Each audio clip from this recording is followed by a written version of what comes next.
What's going on, Los Angeles, Bruin Nation, LAFB fam? How we doing?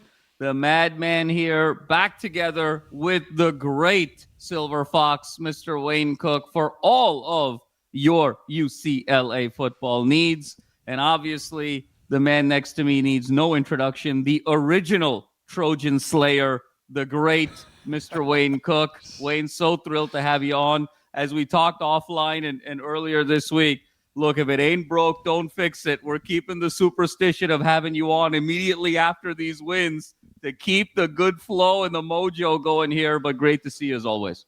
Jamal, it's my pleasure, buddy, and it's exactly right. I'm like, hey, we got to keep going with this. It's been 3 weeks in a row. I mean, we usually do it anyway, but like it's been 3 weeks in a row. We've had 3 wins. This has been so much fun. It's been, we had the shocker, followed by a butt whooping on the road, followed by, and I think people probably don't appreciate how good Maryland is. Because Maryland, played Nebraska and had a lead in the fourth quarter. They played Washington and had a lead in the fourth quarter. They played UCLA and had a lead in the fourth quarter. And they're finding ways to lose. But if you weren't impressed with a couple things, one, their pass blocking I thought was fantastic. Like they gave Malik plenty of time, which is why I thought it was so cool that UCLA made the adjustments to play coverage and really did a good job of forcing Malik Washington into some tough throws, and he probably could have thrown 4 or 5 interceptions. And then to have the offense figure it out. Like I said during the broadcast, Jerry's being tested. This is his first, because everything had gone so well as an offensive coordinator. And if you really pay attention, they found something late in that game. We started hitting some corners and some deeper crossing routes. We find kind of like a hole in their defense. But we still had to block because we were struggling with that pass rush. We still had to block long enough for it to happen, and then to have your quarterback, who probably didn't even come close to having his best game of the season with the pick six, a couple of interceptions, right? And then it comes back and is at his best when his best was needed. And so, again, I know we're going to have tons to talk about, but to me, that was, and you heard Coach Skipper, for all the videos that circulate, talking about that strain. I asked him about it at halftime. I actually love that word because football's hard. It's a grind. It's supposed to be difficult. And to win a game like that, to extend your win streak to 3 games, is incredible. And then throw into it, Jamal, the opportunity to play on the big stage again, kind of like we did at Penn State. Pretty darn cool for a team that started 0-4. Oh, no question about it, Wayne. And so much to sort of uncover here. I'll start with this. I read this the other day. I thought it was a fascinating stat. Only the third time in the BCS era from 1998 onwards that a Power 4 team has lost their first 4 games and then subsequently won their next 3. I mean, this is a really unprecedented situation that we're in. We're really sort of on the train of history right now, Wayne. But I want to double click on some of the things that you said there. I thought Will said it best in our show 2 days ago, where the Penn State game was kind of all about Jerry, given, the circumstances and all of that. And then I thought the Michigan State game was really about Tim Skipper and like, hey, don't forget about Tim Skipper here and how he's orchestrated this program so beautifully. And Will said it best that this game felt like the Coyle game, and now because of how well the defense played, it's really the defense that kept us in it, Wayne, to give us that shot at the end. And I think you said something really profound just now, where early in the game, it felt like we were playing more zone. They had a lot of those kind of underneath crossers, on third down, particularly those first 2 possessions.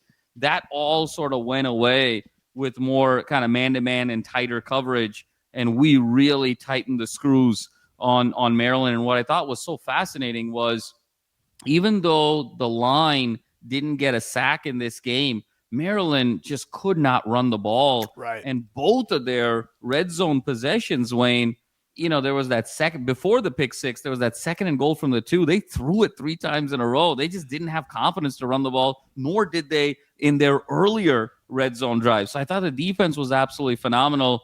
And then you said it best on the other side of the ball with Nico coming up here, that 4th and 10, that deeper cross to Quasi, and then you get the 15-yard penalty and you march down. Then on 3rd down, you find Matthews for the touchdown there, and then you come back and close it out at 17-all with those 2 great kind of deep corner throws to TMA, and then Frias. We have to talk about Frias. And you said it, Wayne, that this is going to be kind of a game where there's going to be some gashes. And we thought it would be Jet, but it ended up being the Frias game. And you said it best. You said, well, sometimes it just comes down to who's in the game and the timing of that particular rep, and that's exactly how it played out. So just your thoughts on both sides of the ball there, Wayne. So let's give Will, and Will, we miss you, buddy. Don't get me wrong. I will be watching that Laker game later. It's being recorded. I promise. The idea is that I've been asked, when I do the podcast, the College Sports Now, which is more of a national show, we've been talking about UCLA a lot more because UCLA has become a story, and it's a lot of fun because we talk about, all the teams that are doing well in college football. But Roddy Jones, who works for ESPN, was kind of like, hey, man, what's going on with Tim Skipper kind of being ignored? And I kind of blamed the national media for it. I said, the problem is that in college football, we're so regional, and we talk about, especially the people that talk about the country, if people were being really honest, they focus on their favorite conference, they focus on the teams they cover, and then they kind of pay attention to everybody else. Right. But what people do a lot is they listen to the national media, and they just kind of regurgitate what other people are saying. There are people, don't get me wrong, that watch everything. But what Roddy's comment was, why does it seem like everybody's so focused on Jerry? And by the way, this is not a knock on Jerry, but Jerry does have a famous dad who's all over the airways, who's on CBS Sports, people know who Rick Neuheisel is, and basically Jerry is, he was born to do this, and so it's a great story. It's an amazing story, and he's done an amazing job. But I struggle with, this is do I have to pick between, right? And I'm not even going to say LeBron, I'm going to say Kobe or Jordan. Do I have to pick between those two? I like them both. Do I have to say, is it Brady or Peyton? Is it like Mahomes or? I like all of them. They're all really, really good, and I hate that we're living this world where you feel like you have to choose. Yeah. Because to me, when you replace your head coach and your 2 coordinators, wow, those are the 3 prominent coaching jobs on your staff. Every head coach will tell you if you don't have great coordinators, it's going to be a struggle. So all of them have been fantastic. But Tim Skipper is still the head coach. Yes. He's the one setting the tone. He's the one, he's been so good from day one. And I'm not saying he deserves more credit. I just think they all 3 deserve all kinds of accolades because, like you said, this has been historic. And I've been trying to tell people of the 3, the one that's been ignored the most is the wily veteran and Coach Coyle. And he has done, think about this. When he came aboard, it was before Jerry, right? It was the Northwestern game, and they made adjustments on the fly in that game. They went to having a 5-man front and they shut out. By the way, Northwestern keeps winning people. Yeah. They shut out Northwestern and won that second half 14-0. It's a bummer that we didn't start that a little sooner. And if you think about the Jerry edition, I guarantee you, with the play calling that is the way it's changed on offense, we win that game. And we're sitting at 4-0 right now, which hurts because it just took a little bit too long. But Kevin Coyle's been incredible. To watch the defense play, the secondary, the way they played, the confidence. And if you listen to Tim Skipper, he will tell you, we have added so much information to this team, and they're taking it and they're absorbing it. And I'm telling you this, as a person who teaches, if you're buying in and the person that's teaching it is a great teacher, you'd be amazed at how much you can learn. If you don't quite understand what they're talking about and you don't really buy into it and it doesn't make sense to you, it doesn't work. And so I have to say, this massive turnaround shows me that the teaching, and here's what's great about this too, every single one of the assistants has had to buy into this also because they're the ones coaching their position on a regular basis, and it feels like they've bought into it too, and it just seems like the whole staff has gone in the right direction. But again, the guy at the top that's running the whole ship has been the skipper, right? It's been the The skipper, skipper. and he's done such an amazing job of it. So I give all of them their accolades, but I would challenge the national media, especially if things get a little crazy this weekend. Oh, Give that man his flowers, man. He's done an amazing job, and he's been a great. I mean, he's jumped right in and almost like represented what I've always felt like. He's just been a Bruin from day one. yes. I remember Yes. that Northwestern game. He had that real blue outfit on. Like, it doesn't mean you can't wear it, but it was kind of cool that he did that. When everybody else Yeah. was wearing the black stuff, he's like, I'm gonna wear my Bruin blue colors. And I thought that was really cool too. No, it really was, Wayne. And before we jump ahead here, because we'll certainly talk about what's to come, I want to circle back just a little bit on Nico as well, Wayne. And I know that he, obviously you're the quarterback and you get sort of all the headlines, but Will and I talked about this. There hasn't been a player in college football that has been scrutinized and criticized and had the spotlight on him more than Nico Yamalieva this year. And just his evolution of staying with it, kind of always being true to himself, being that leader. You're sort of reminded at 0-4 where he said, look, whoever doesn't want to be here doesn't have to be here. You guys can leave. No one left. The unquestioned leader. And I thought a huge moment, Wayne, in that game was after the interception of Malik Washington, up 14-10. You think the game's over, and, that drive sort of stalls out, but Nico gets hurt on that hit.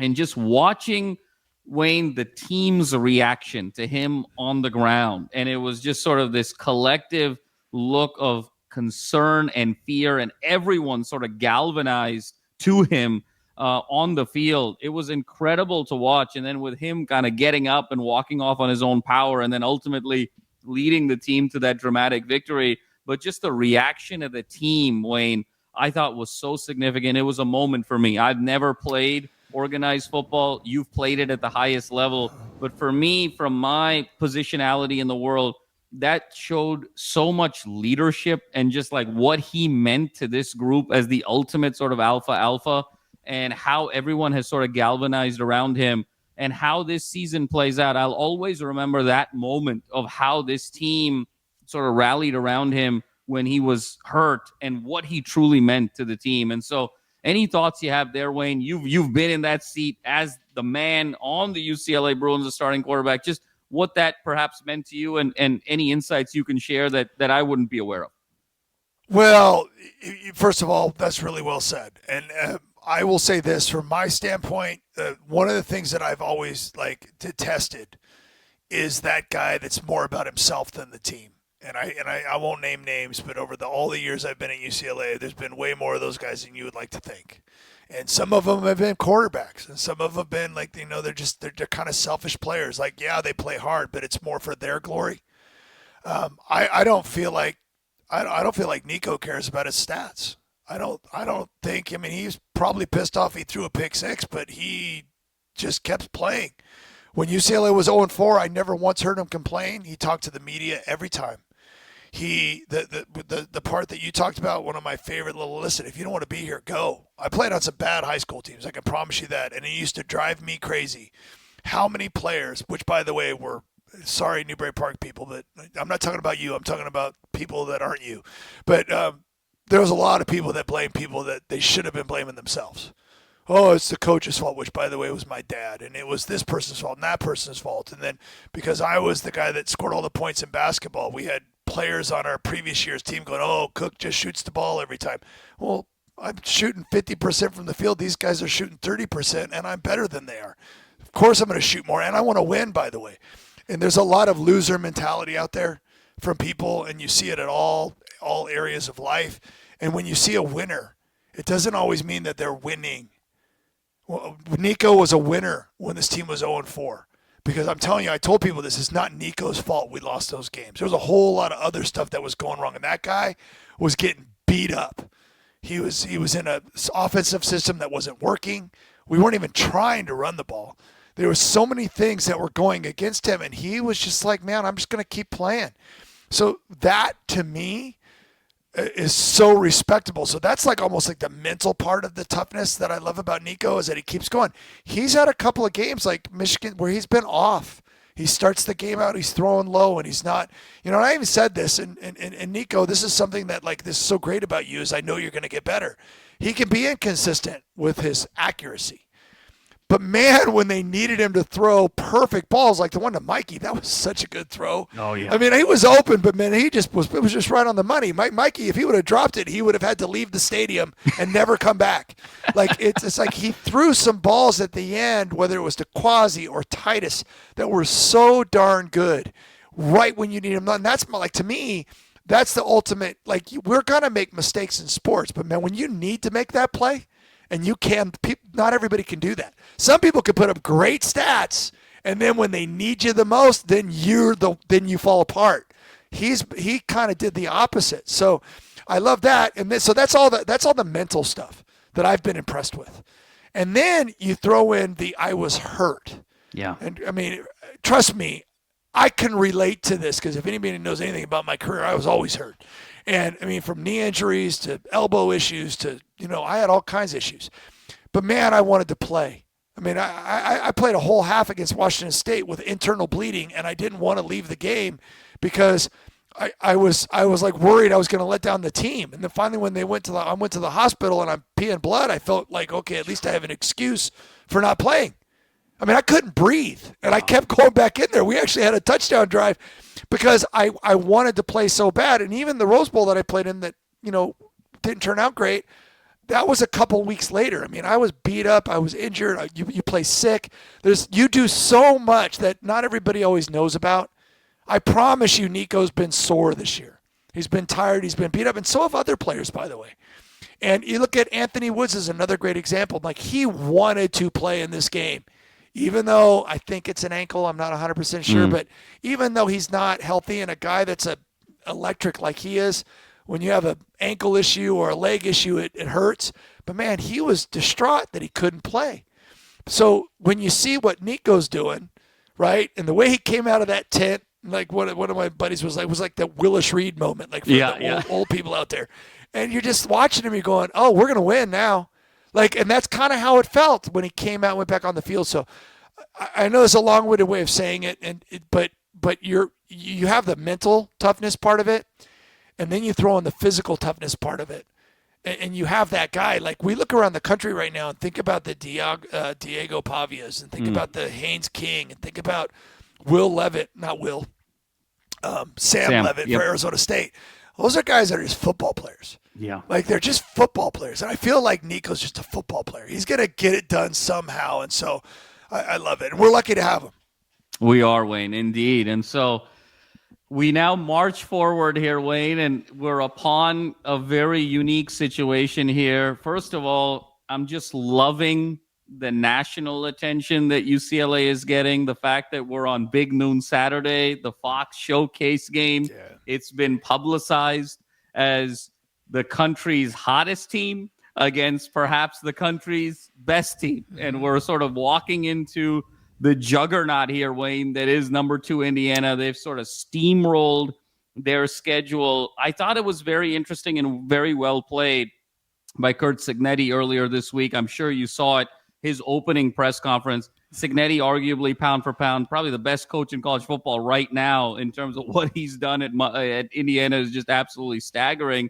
But he walked in and said, listen, we're playing a 3-0 football team. And he rattled off all of the stats with UCLA, the 233 rush yards per game over the last 3 games, the time of possession, the third down efficiency, the fourth down efficiency, the fact that this is a new staff, new culture. So I thought Cignetti really kind of set the stage very nicely to avoid any sense of kind of entitlement or trap game or whatnot.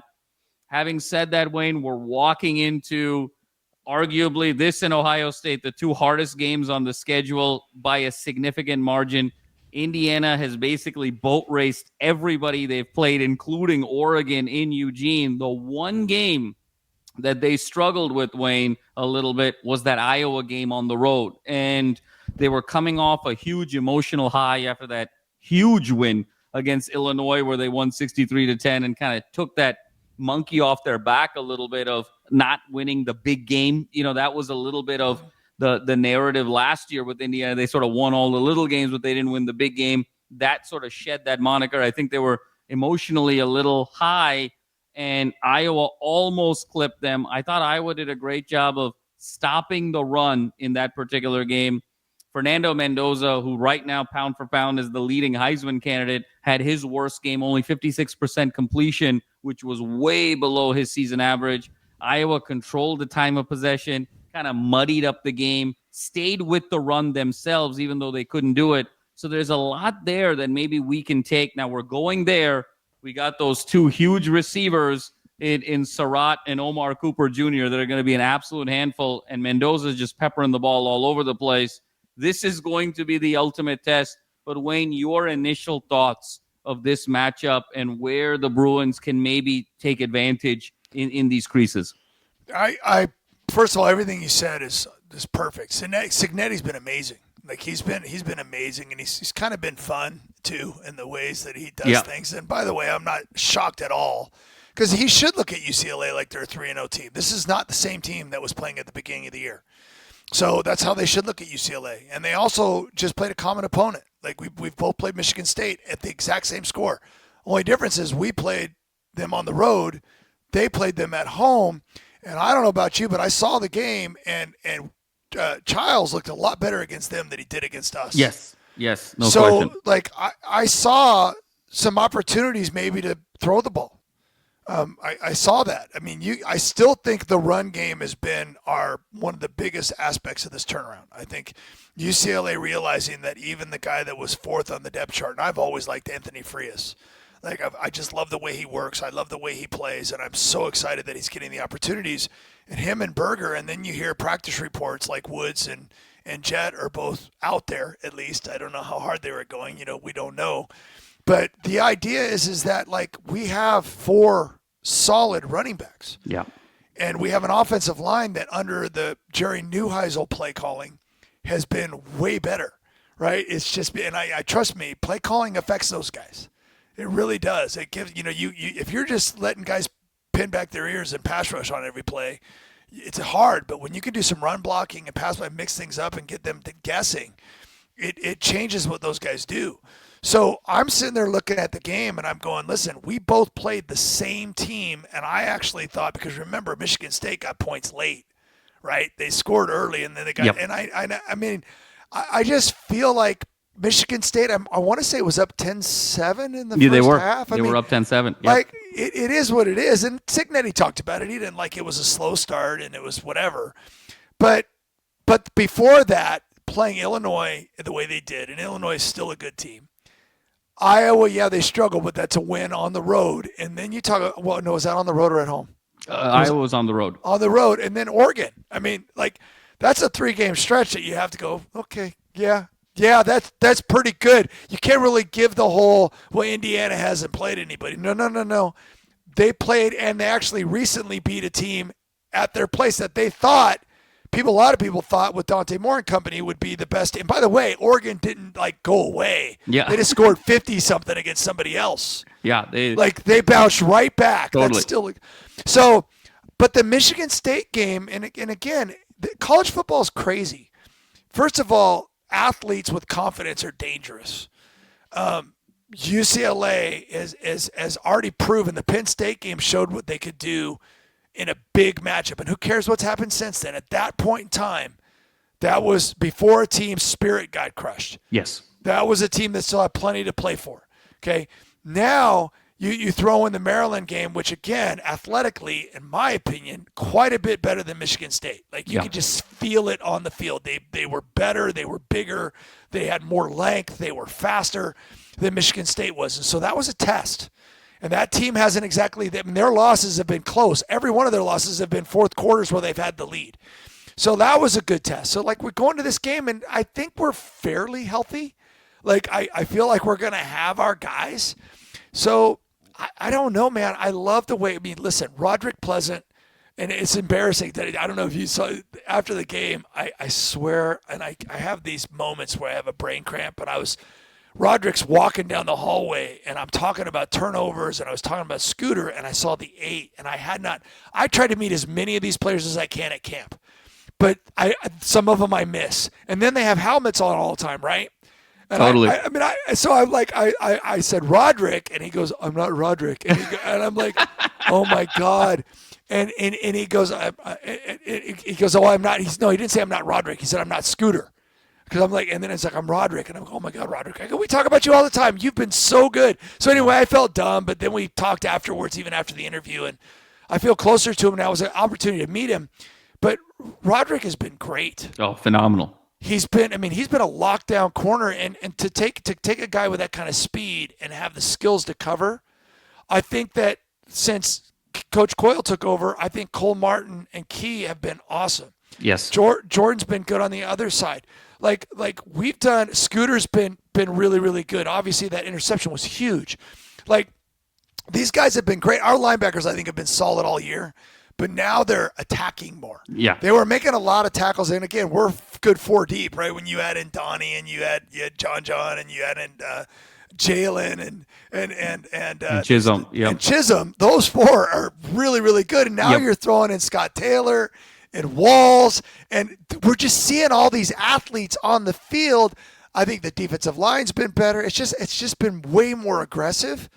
So I know this is a long-winded answer, and we're still talking about Indiana, but now we have not even come close to playing that. We had a young quarterback who I knew we were going to be able to get 2 weeks. And in Aiden Childs, I thought they should have. This is just my opinion. I thought they should have benched him before they played us. Yeah. But he did better. But he's so inconsistent, and he's a guy that floats around in the pocket, and he's not real disciplined, and he makes and then I saw Malik, and I went into that week going, you know what? He does the same thing. He kind of floats around and drifts backwards and throws off his back foot, and he could have thrown 5 or 6 interceptions against us. I mean, it was one of those games where we missed. No doubt. And then now we're looking at Fernando Mendoza. You start watching the film, and you're like, oh, crud. And I already knew he was good because I remember at Cal, you're like, he's good.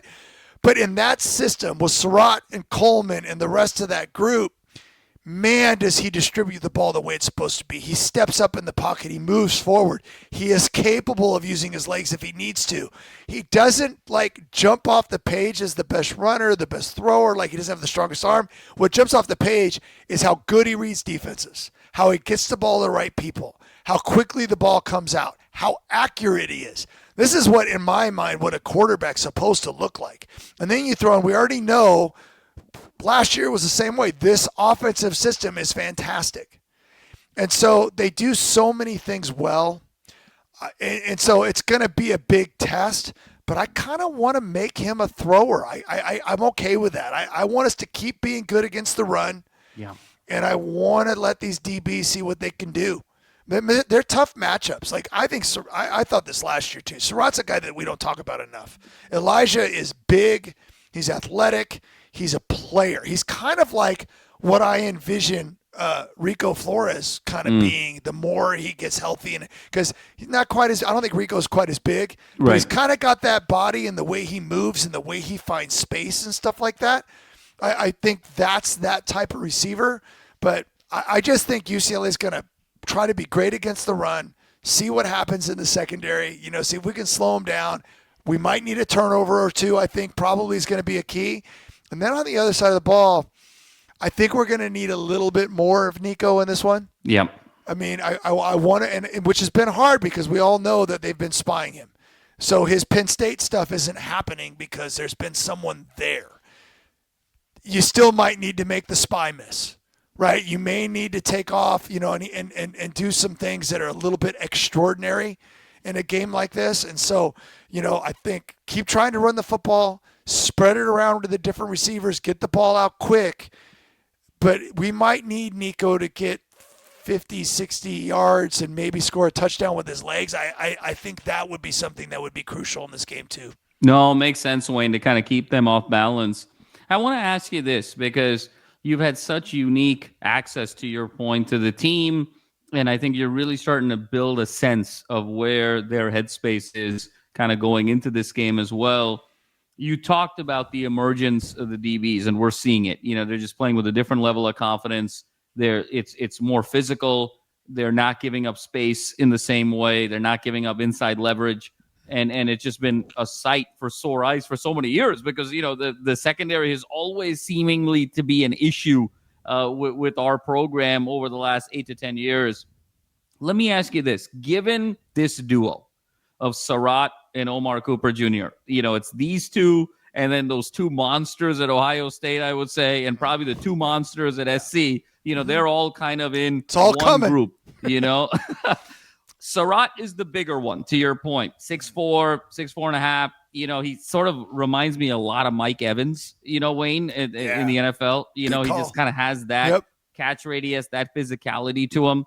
Omar Cooper Jr. is a little bit smaller at 6'1", 6'2", but super fast and also a really smooth route runner. He actually reminds me a lot of Jordan Addison, frankly, and just his style and the way he goes. Sure.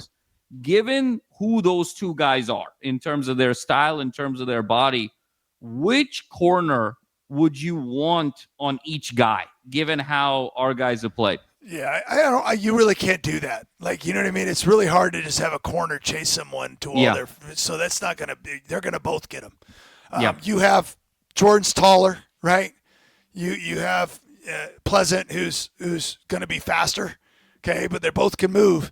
I don't really care. I think, believe it or not, most of the time it's team defense. If we are, in man coverage, I feel confident with both of them. I actually think positioning is more important than size. Because, if you're really good at what you do and you know how to turn and you know how to jump and you know how to cover, it just makes it difficult. Yeah, sometimes a quarterback's going to throw the perfect ball that's at your height and you can go get it and the other guy can't, but that doesn't happen as much as you'd think. I don't really have a preference because I think it's real hard to constantly try to run around and match up with people. But they'll do a good job. There are things you can do to slow down receivers if things are happening. You can absolutely. I will always say that mixing up coverages, and I think UCLA's been great at it. There's ways to bracket people to where you can have someone under and over the top or inside outside. There's things that you can do with secondary to really make things difficult. The problem with Indiana, and this is what I always said, that like when I was coached by Homer Smith, when we were rolling, when I had Kevin Jordan on one side and JJ on the other side, and we had our full complement, we walked up to the line of scrimmage and said, "Do whatever you want to do. Drop back into coverage. We're going to beat you. Blitz us. We're going to beat you," because we always had the opportunity to adjust the play. We did it against SC in '93. The whole first half, we just gouged them because they played 6 in the box to try to stop our passing game, and we ran down their throats. They made an adjustment, and then it's game on. Right? That's what you want to do. And I don't know about you, but when you watch Indiana, it feels like they kind of feel that way too. Like, you go ahead. We've got a really smart, experienced quarterback who's really accurate. We've got really good receivers. We've got a really good offensive line. We can run the football. What are you going to do? Like, no doubt. That's why teams like Indiana are so good. That's why teams like Ohio State are so good. Look at what Julian Sain's doing. Now that we're talking about them, the guy's completing 80% of his passes. Like, he's ridiculous, and he's another one of those guys so fundamentally sound. And when you throw that in with knowing how to process and read defenses and go through progressions, and you have great players around you, that's why those two teams are number 1 and 2 in the country right now. And not to mention they play great defense too. Like, you know what I mean? But totally. But Indiana not as good. I know the rankings when you look at them. Like, I'm looking at CBS. They're 7th in offense and 7th in defense. Yeah, that's really good. But when I watch them both on film, I feel a little bit better about going up against Indiana's defense. I feel like there's more opportunities there again, especially since you saw Michigan State do some things. It wasn't like it was great. They only scored 13 points, but they did move the ball a little bit. And Childs was able to throw for over 200, I believe. Yes. So I would like to think our guy's better than that. So we'll see what happens. So. We'll see what happens. Wayne, I'll get you out on this. What is it going to take if at 12:30 in the afternoon on Saturday, you, me, and the rest of Bruin Nation are absolutely delirious over one of the great upsets, not just in college football this year, but for the last several years, that the Bruins roll on, win a 4th straight game, get to 4-4. What are the 3 things that you think need to happen for the Bruins to shock Indiana at home? Well, gosh, it's probably got to be more than that. Okay. Because really, like, we talked about it a little bit earlier. Jerry Neuheisel dealt with some adversity in this game, and he had a big test, and we answered the test. We found a way to win. We also had a game where we had a pick six, where we had things like too many penalties, right? Like Cortland, Garrett, those guys on the offensive line. We need to clean that crud up. Like, again, I love you guys. I love you guys. Like, you guys have been an amazing part of this, but those penalties, they're going to bite us if we don't cut them out. But yet at the same time, this team, under this new regime, has actually overcome that stuff. Right. We had a phantom call on a run to the outside on Quasi. Oh my God, that was unbelievable. But I will say this, and I hate to do this, but if everybody goes back and watches that play, I don't even know who it was, but one of our linemen completely held a guy. So when the flag came out, I'm like, because you could see him pull somebody as the running back blocked, and I went, nah, that's a holding call. And then they called the other one, then I'm like, that's a terrible call. Right. But sometimes you get away with stuff, sometimes you don't. But either way, they overcame all those things. Indiana's a different animal. You got to play much cleaner. So I guess I would start that by let's not, like the clean part. I'm just going to say clean because that's going to include a lot of things. Yes. Let's not turn the ball over, and let's cut the penalties down. You're probably going to have a few. It's on the road. But so I always give like a little, like you might have a false start or two. I can live with that. Not more than that, though, right? Let's limit it to a reasonable amount of penalties in a game like this. An aggression penalty, a couple of false starts, and that's good. That's all we can do. And no turnovers. We're not going to fumble. We're not going to throw any interceptions. Okay?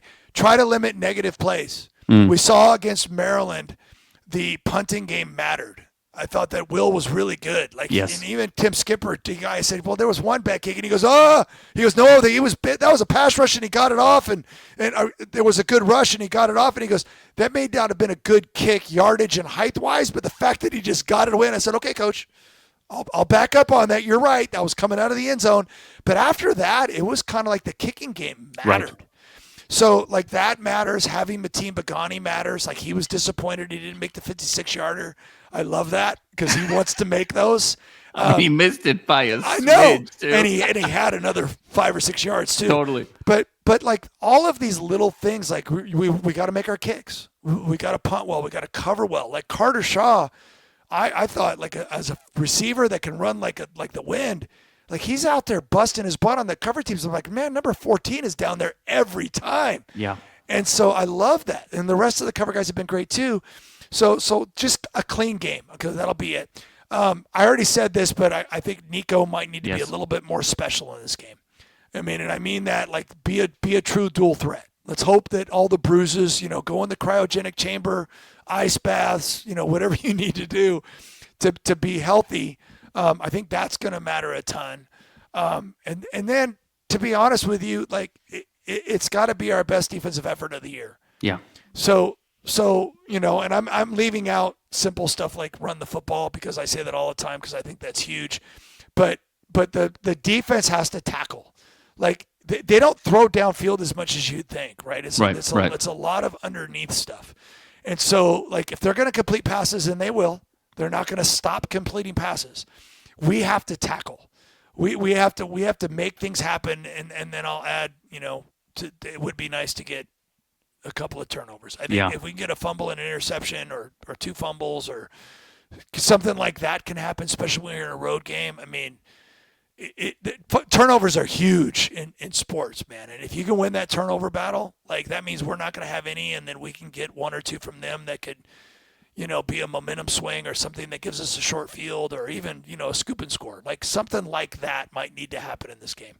No, it makes sense, Wayne. I love that breakdown. And, that tackling piece is so huge because it feels like this is a game where if we're going to pull off the stunner, it feels like there needs to be fewer possessions in this game. But I think tackling allows you to have fewer possessions given their style of play.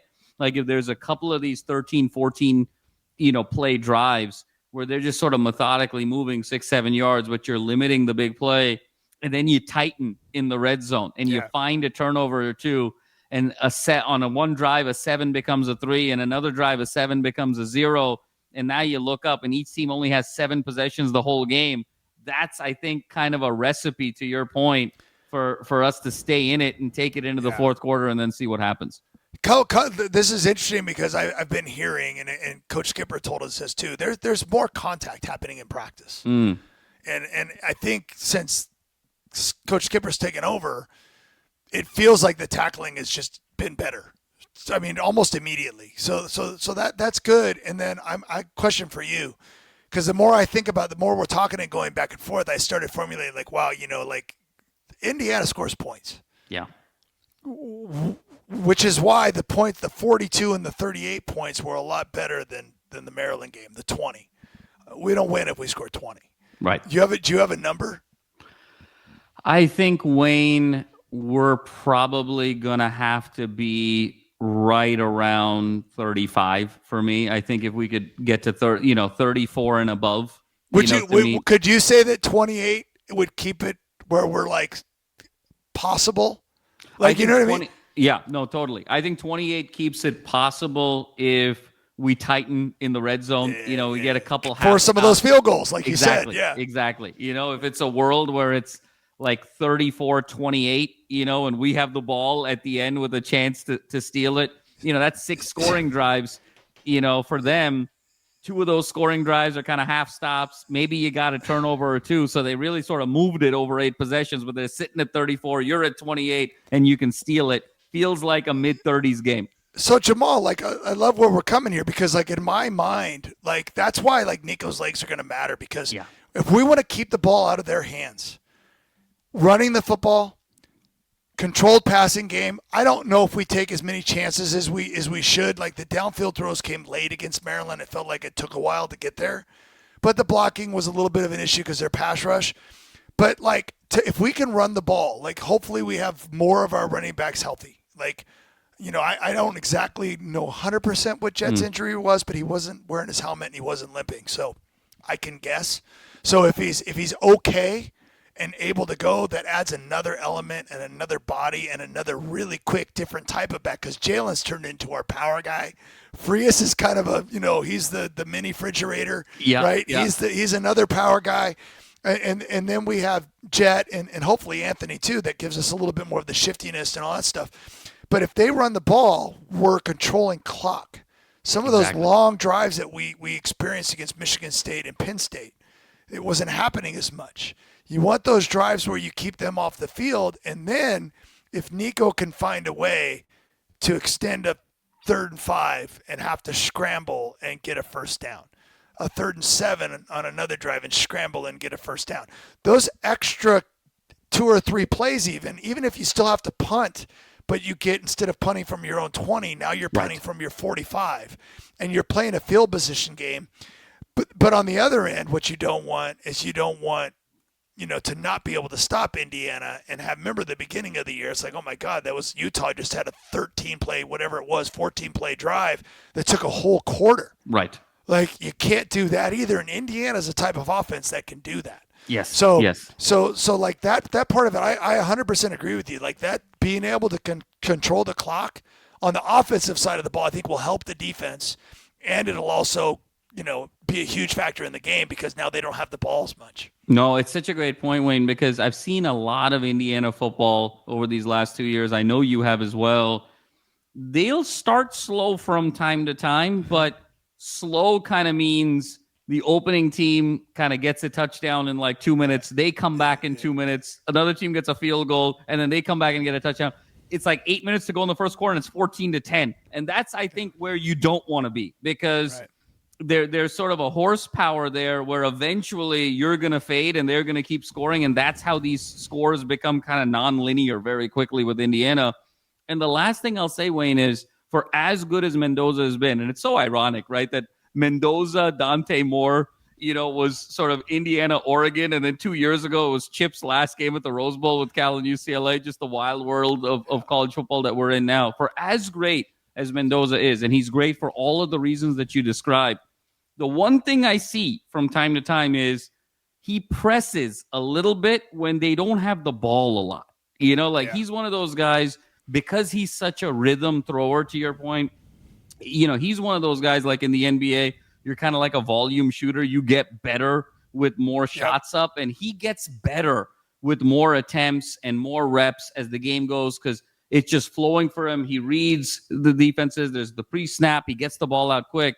If you've got him standing on the sideline for 5, 6, 7 minutes, he'll press a little bit from time to time. And that's kind of what you saw in that Oregon game a little bit. When he had that pick six, that was off of a long Oregon drive.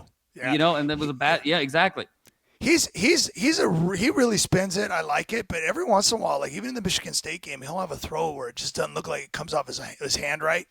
So again, you hope for those moments, and going back to the Cal thing, Javian and Mikey, right? It's gonna be a little reunion of those guys, and so man, college football is insane. But this is what I told Coach Skipper this week. I mean, and again, he's so good at these interviews that I don't really have to say anything. I can just say, "Hey, Coach, what do you want to tell us?" But I talked to him about like the opportunity that this team has, and you asked me earlier, like it's so fun. I did an interview with Anthony Frias on the field before the game was over. I was in there, and you remember they added that 2 seconds on. Totally. I'm like, and it was such a cool interview because Anthony was so excited, and he made two of the biggest plays of the game. Totally, the touchdown in the first half and the run that led to the field goal were gigantic. And I it was just so great. They were like, "Oh, crud, we got to go." And then, I'm talking to Mike. Hey, can I interview? And he goes, "Maybe." And then the week before when we won, I'm like, "Hey, you guys, can I, And I felt bad because Titus was sitting right there and he scored 100, had 106 yards receiving. And I'm like, crud, I could have interviewed him too. And then it's funny because one time they're like, the first win at home, they're like, "Do you know the fight song?" And I'm like, "What do you mean? Do I know the fight song?" And then I sang the fight song to these guys on the sidelines because they're just like, when you're winning, it's so much fun. Like people don't understand. Football is so damn hard. You just kill yourself. You put your body through so much. All of us old guys have scars and stuff that hurts because of all the surgeries and all the years we played. You put so much into it that the losing is so bad and the winning is so good. It's so drastically different. In basketball, I love it. I play basketball for a long time. But if I play on a Tuesday, I got another game on Thursday. Right? Exactly. And then we might have a weekend game. And then baseball, same thing. You have a 3 or 4 game series, so you get kind of loose. So you're not going to win every game.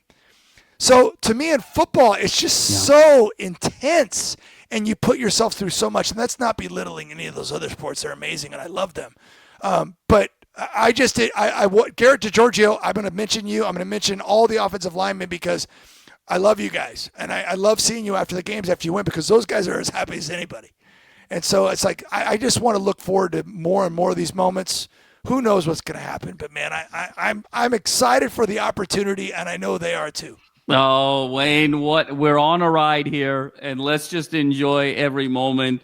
Wayne, always such a pleasure and delight to have you on. And regardless, win or lose, we're going to have you back on next week, But let's hope we keep this sort of streak going here. And what a great show indeed. Before we get out of here, folks, we got to pay the bills. Look at that Sleeper app below, the number 1 sports betting app on the market today. Real-time stats, engagement, all the things that you need to be successful. $100 off match bonus. Tell them the guys at the LAFB network sent you. You get 100, and then you get another 100 for free. Use that promo code UCLA LAFB. Well, Wayne, we're going to be glued to it Saturday morning, big noon. And fans, we're a few days away. And like we always say, be loud, be proud, be passionate, Bruins. And like we always say, 4's up forever.